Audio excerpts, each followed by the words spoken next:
The Dominic Keegan propaganda era has begun.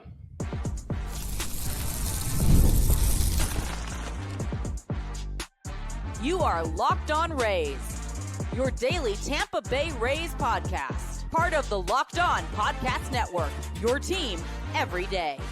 Welcome into the Locked On Rays podcast. Locked On Rays is part of the Locked On Podcast Network, now the #1 sports podcast network, your team every day. And we are Kevin and Ulises. And we are lifelong Rays fans who have been podcasting about the Tampa Bay Rays since 2019. Later on today's show, we close a Fun Friday episode with baseball trivia and Name That War. In a few minutes, the Rays are at risk of being the AL East cellar dweller in 2026 if things don't change. But to start, Dominic Keegan may make his MLB debut sooner than later. And we're going to talk about all of that thanks to Game Time. Download the Game Time app today, create an account, and use code LOCKEDONMLB for $20 off your first purchase. Kevin, adding Dominic Keegan to the 40-man means he's up by August 1st, 2026.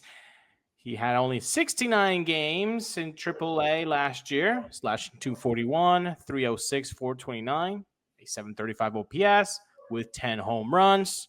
We know that he had an injury to start the season. Correct. Obviously, then finished better as the year went on. But I do think that the Rays are going to give Feduccia and Fortes a leash until August 1st. And whoever is left standing better is going to remain in the catching duo. And then the last 2 months is going to be Dominic Keegan time. So what you're saying is, or what you're implying is, the Rays are not going to be signing Victor Caratini or trading for somebody of that ilk. They are rolling with the three catchers that are on the 40-man roster in Feduccia, Fortes, and Dominic Keegan. And I mean, do you know what makes me say that? Yeah, go ahead. The fact that first, the Rays always could surprise us, and they can sign a Danny Jansen's like the Danny Jansen's of the world, like they did last year. But let me just add to that. Yeah. I mean, that was great that they signed him, and we appreciate it. Yeah. But in the grand scheme of things, did that really make a huge difference in the Rays winning a bunch more ball games? And maybe that's what they're thinking right now is, and as we'll kind of get to the second segment, we might just be in store for another rebuild, retool, play the guys on the roster, see who can hack it, and move on to 2027. Because the competition in the AL East and cross baseball is ever so tough. And it is. Don't get ahead of myself. Don't get ahead here, Kev. All right. All right? Yeah, go ahead. Can't tease people that much. Yes. Look, I'll say this about Dominic Keegan. I'm looking forward to seeing him in a Rays uniform. I think he could potentially be the savior, even though we shouldn't nickname him that at all, because that just means more pressure on Dominic.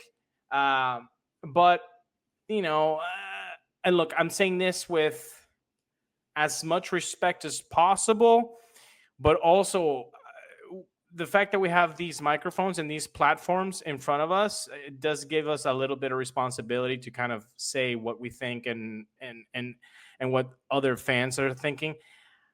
We know how propaganda is built. Yes. And when you look at the Tampa Bay Times, which unfortunately is like the biggest outlet that we have, not because they're bad, they're great, but it makes it difficult to get a difference of opinion when that's the only go-to place of that reach. There was a Dominic Keegan article which, makes it sound very much like the Rays behind the scenes said, let's put a stop at the fandom thinking that we're going to go be active in the catching market. We got a guy who's really great, and we really should be looking forward to him. So is there any chance, we'll make him available for you for a couple quotes, and I think that would be a great article. That's exactly how it works is us and so many others talking about, hey, we need a catcher, we need a catcher, we need a catcher. And the Rays saying, yeah, that might not be 100% our game plan. So let's reach out to Mark Topkin, who we've had a relationship for 30 plus years, and let's pitch this story idea. You want to, it's the off season. You need stuff to write about.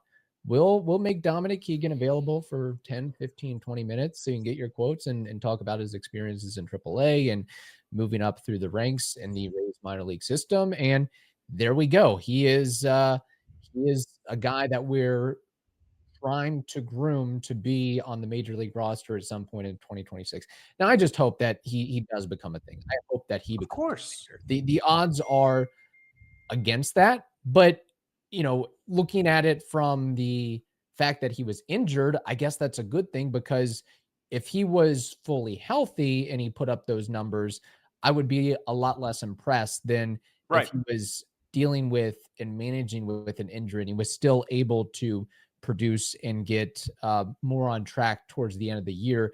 It shows that I guess he is a better player offensively than what his numbers in AAA showcased. I don't want to put you on the spot here, Kev, but for those, I hear people in the comments already saying, like, that's not how it works.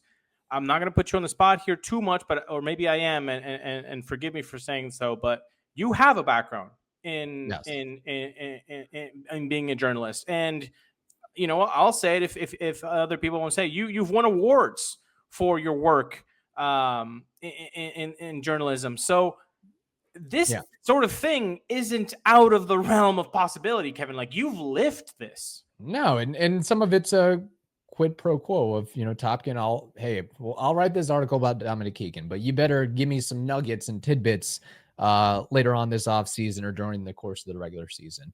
So there's a little bit of quid pro quo involved. It's a fluff piece, and that happens all the time. And again, we are not rooting against Dominic Keegan. We want him to be successful, but you really hope that he can. I mean, let's hope he lights the world on fire, because if, as of today, Feduccia and Fortes are not the long-term answers. I don't even know if they're really the short-term answers. Kevin, if we're correct here, and Feduccia, Fortes, and Keegan are the catchers for 2026, I'm worried about the pitching staff, because you've got a revolving door of bullpen guys, so that makes it more difficult for catchers just to get in a groove with their pitching staff, with all those arms, with all the repertoires that they have to create and not create, but rather know how to work it. The trust has to be built, with the rapport has to be built, and you're going to put all of that on a catcher. That's already very difficult to do for even a veteran to do that. But now you're putting it on three guys that all together have not played 3 full seasons of worth of games. Yeah. And I'm saying that to be as nicely as possible, because those almost 3 full seasons are coming from Nick Fortes, who has over 400 games. Feduccia has a handful and Keegan has 0. Yeah. And so it's tough to put that much weight on a very young trio of catchers. And what's crazy about all this is it wasn't that long ago that Eric Neander said, hey, we're not pleased with our existing catching core. Right. We need to improve in that aspect. And maybe they had an about face, or they've floated some offers out there and kicked the tires on some numbers, and they say, hey, whatever we're trying to get is going to be too expensive and too much, and we can't make it work. So we're going to have to go with our next best option, and that's internal and trying to get Dominic Keegan ready for the show. So. Which, again, we hope nothing but the best for Dominic Keegan, but it does smell like this is a way that they could do. Hopefully they surprise us, and Victor Caratini is going to be a Ray, or you know what? Let's go all big for the next 10 seconds and think JT Realmuto is on the table. He's not. But if this is the case where the Rays are going to have these 3 catchers, it's going to be very, very tough. Because when you look at the rotation, man, you look at Seymour, you look at Boyle, those are very young guys. And then you look at the other 3 more established guys, quote unquote, and it's Raz, Pepio, and Baz, and they're arbitration guys, basically. Raz is the one that might be closest to being a free agent, but still, I wouldn't call him a gray-haired veteran. Right. And I think in that article, as far as improvements, Dominic Keegan was mostly referring to the defensive Catching and aspect of throwing. things, the catching and throwing. So, I mean, that seems to be the focal point for him, where if he wants to hack it at the major league level, well, you also got to focus on hitting. It's a very tough gig to be a major league catcher. Yeah. So it's not looking so hot right now from behind the dish, but let's talk about what's lurking in the cellar. NFL season is back, and honestly, there's nothing better than being in the stadium surrounded by fans cheering on your team. But let's be honest, getting tickets can always be a hassle. Between queues, login screens, it's always a mess. And that's why I use Game Time, the app that gives the advantage back to fans. In fact, I was in Fort Lauderdale a couple weeks back. I wanted to see a soccer game. Guess what I did? I used Game Time, because you'll always get 100% authentic tickets. So today, download the Game Time app, create an account, and use code LOCKEDONMLB for $20 off your first purchase. Terms apply. Again, that's promo code LOCKEDONMLB for $20 off your first purchase. Swipe, tap, ticket, go. Download Game Time today. Thank you for listening to the Locked On Rays podcast and making us your very first listen every day. We appreciate it. We are, of course, part of the Locked On Podcast Network, the #1 sports podcast network in the land. By not making meaningful moves this offseason, the Rays risk being the AL East cellar dweller. Ulises, as we talked about in the last segment, it appears that the Rays are priming Dominic Keegan and may not be looking outward for catching help. And I know it's still very early in the offseason, but what we've seen so far from the outside is that the Rays have just been on a mission to save money with Pete Fairbanks, save money with Jake Fraley, save money with Chris Morel. And there hasn't been much talk about who are they actually targeting and going after in a meaningful way. And what concerns me is one of their AL East counterparts, the Orioles, who barely finished below the Rays this past season, are on a rampage to make moves and spend money. If you look at the quotes from the owner, if you look at the quotes from the general manager, it seems like they're going to be in on Kyle Tucker. They're going to be in on Pete Alonso. They're going to be in on Dylan Cease. They already acquired Taylor Ward. They reacquired Andrew Kittredge. And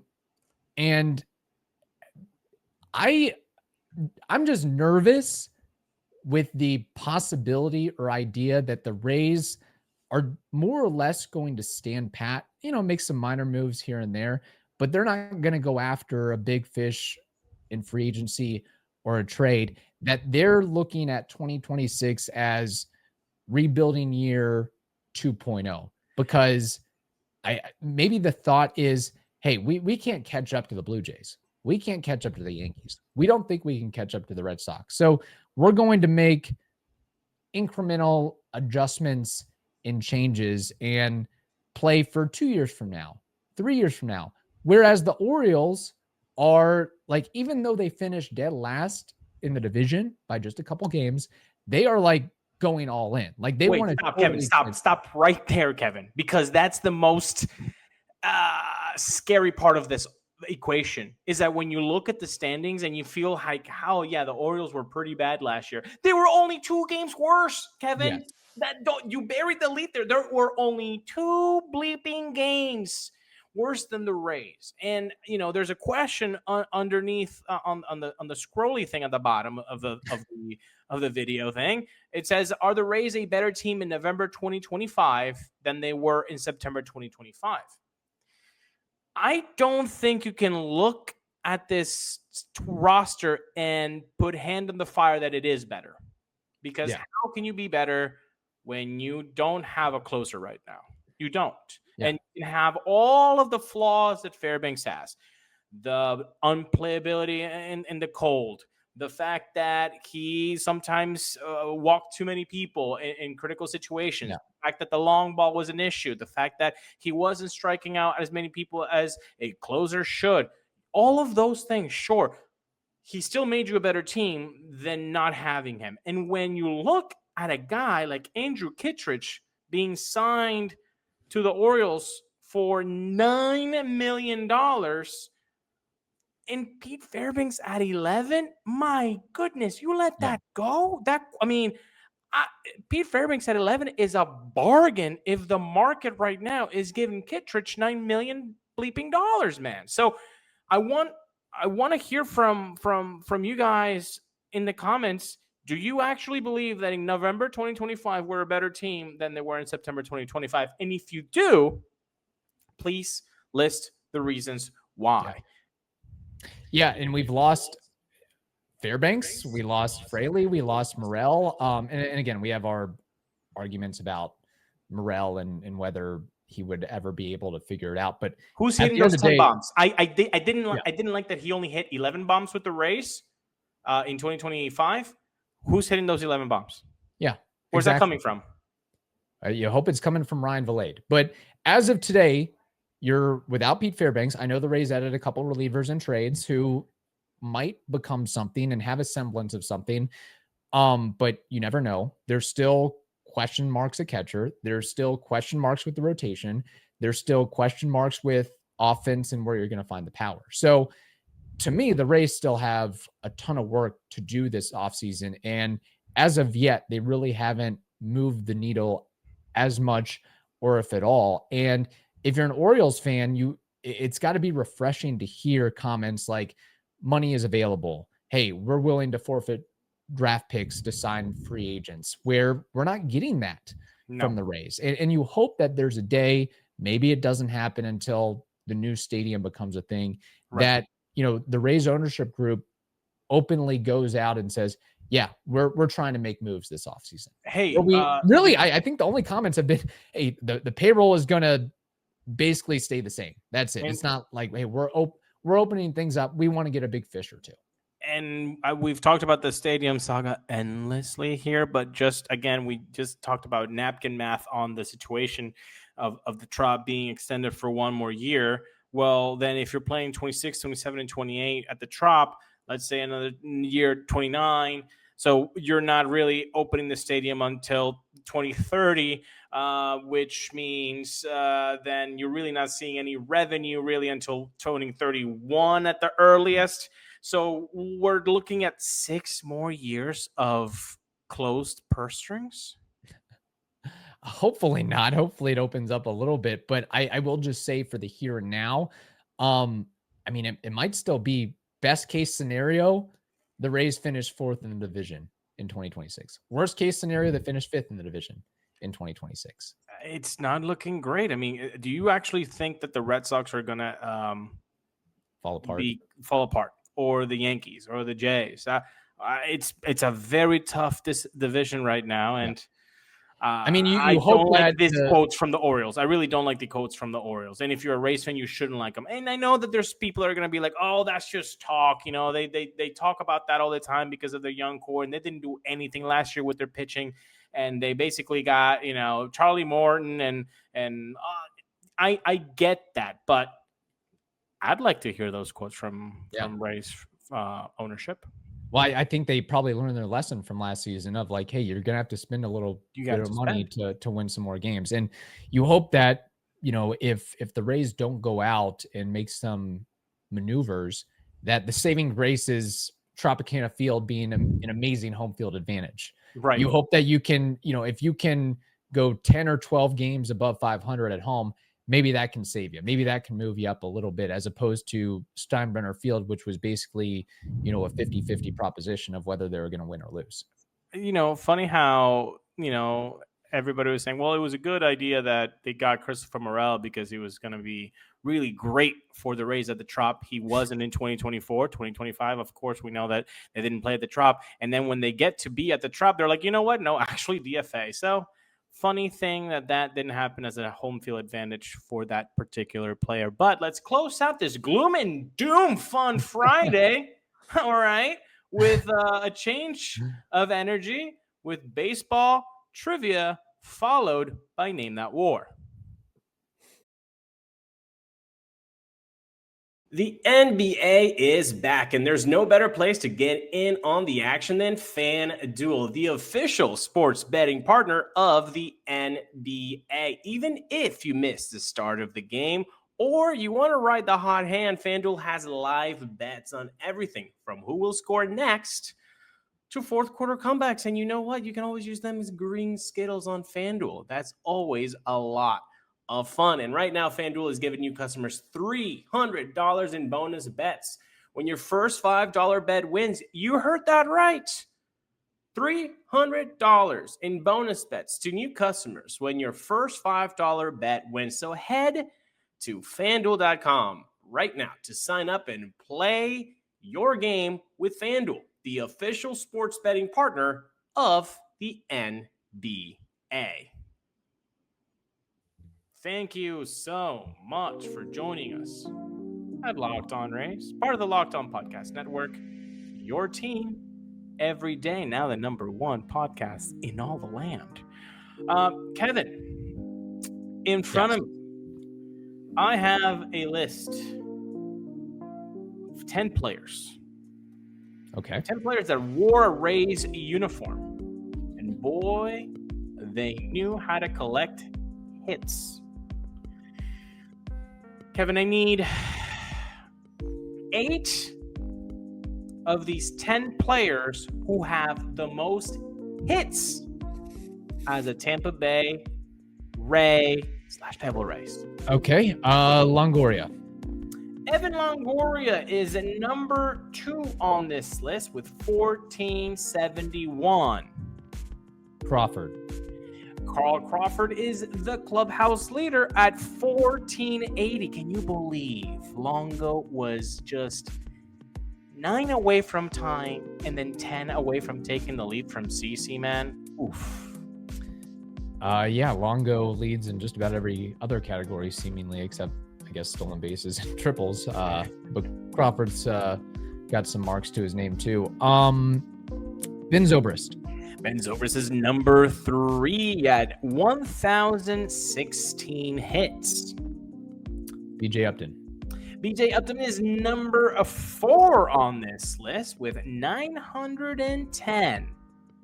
Brandon Lau. Brendan Lau is number 8 on this list with 657. Yandy Diaz. Yandy Diaz is number 5 on this list with 882. Kevin Kiermaier. Kevin Kiermaier is number 7 on this list with 756 hits. Okay. You've got 7 on the board. I need one more. Now it's getting a little bit more tough. Randy Arozarena. Close, but no cigar. Strike uno.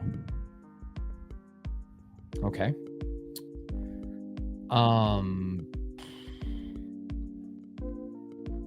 Hint. Are these players Devil Rays or Rays players? The 3 were Devil Rays players. 1 was also a Rays player. Randy Wynn. Strike dos. God. Who am I missing? Trying to think if there's anybody recent. I am really struggling with this one. Oh boy. Okay. I'll throw it out there. I know this is wrong, but whatever. Matt Joyce. Ponchao. Struck out. Sorry. Number 6 on this list. Boy, I don't think he has many friends out there. Aubrey Huff with 870 hits. Number 9 on this list. Yeah, he's a Tampa guy. Yeah, he's a Hall of Famer. Mr. Crime Dog himself, Fred McGriff with 603. And number 10. Boy, you all love that Pitbull song he had. as a walk-up song, Carlos Peña with How did I miss those? 559 hits. Very close, Kevin. 7 out of 10. If this was class, you'd get a C and you would pass, and C's get degrees, my friend. That is true. Very good question. Just slapping myself for not getting that one more name. Name that war, where we take a player from the past and try to guess their baseball reference career war. The name I have in front of me is a catcher, and his name is Mike Napoli. What is his career war? Great name. He was a Texas Ranger, then followed by a Boston Red Sox. And boy, did we hated those two teams. In the early portion of his career, he battled the Rays in those division series 2010, 2011. And obviously with the Red Sox, he won, I think, in 13 or 18. I forget, maybe both. Let's say he was a 12-year guy. Let's say he had like 4 seasons of being a 3-war guy. So that's 12. And then there's 8 years left at 1 war. That would give him 20. But he wasn't that great defensively. So let's knock him down at 16.8. 16.8 is my final answer. All right. Mike Napoli, one-time All-Star, 2013 World Series champion, played 12 years in the bigs, 5 with the Angels, 4 with the Rangers, 3 with the Red Sox, 1 with Cleveland. He had, I think I counted 8 20-plus home run seasons.